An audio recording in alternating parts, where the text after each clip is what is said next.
La magistrature en France a un statut unique.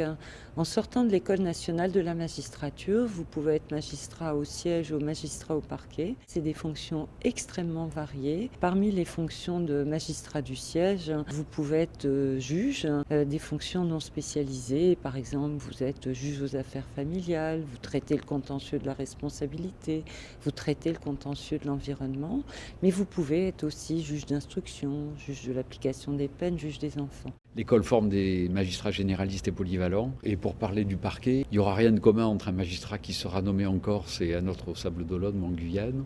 Et il n'y aura rien de commun entre un magistrat qui va exercer de façon polyvalente dans une petite juridiction et un substitut qui, au bout de 2-3 ans, sera affecté dans une grande juridiction où il se spécialisera assez vite sur des tâches de lutte contre la cybercriminalité, le terrorisme, les atteintes à la santé publique, la délinquance économique et financière.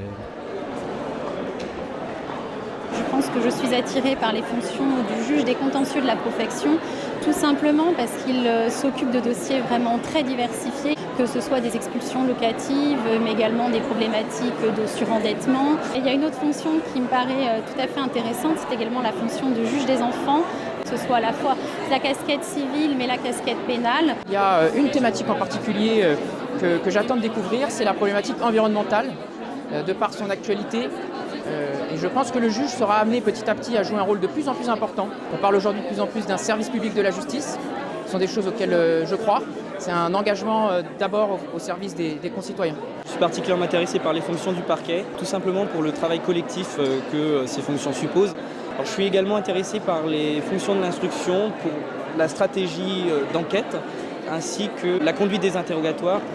Je suis vraiment attirée par la fonction de juge aux affaires familiales. Je crois que dans cette fonction, peut-être plus que dans certaines autres, on a une vraie proximité avec les justiciables qui jouent l'affaire de leur vie. On est sur des questions familiales qui sont en plus très délicates, comme on le sait. Et de pouvoir avoir cette proximité et leur offrir la qualité d'écoute et puis être capable de trancher. Dans un autre domaine, eh bien, le contentieux économique et financier m'intéresse aussi particulièrement. Je crois qu'il y a un véritable enjeu pour la justice d'être capable de s'attaquer aux infractions économiques et financières. C'est un enjeu pour la justice, c'est un enjeu plus largement pour la société et pour la santé de la démocratie. Alors ce qui me tarde de découvrir à l'école, ça va être tout ce qui n'est pas nécessairement juridique. Être formé sur les violences conjugales, être formé sur la maladie mentale, sur l'enfance en danger, l'environnement, sur la communication, assister à des autopsies. Les fonctions que j'aimerais, si je devais me projeter maintenant, occuper à la sortie de l'école, je dirais juge d'application des peines. C'est une profession qui se tourne vers la réinsertion, qui accompagne les détenus, les personnes qui ont été condamnées et qui ne sont pas forcément incarcérées, à se réinsérer et à exécuter leur peine. Je le jure. Je le jure. Quand on devient magistrat, c'est pas un métier qu'on embrasse, mais c'est une dizaine ou une quinzaine de métiers différents.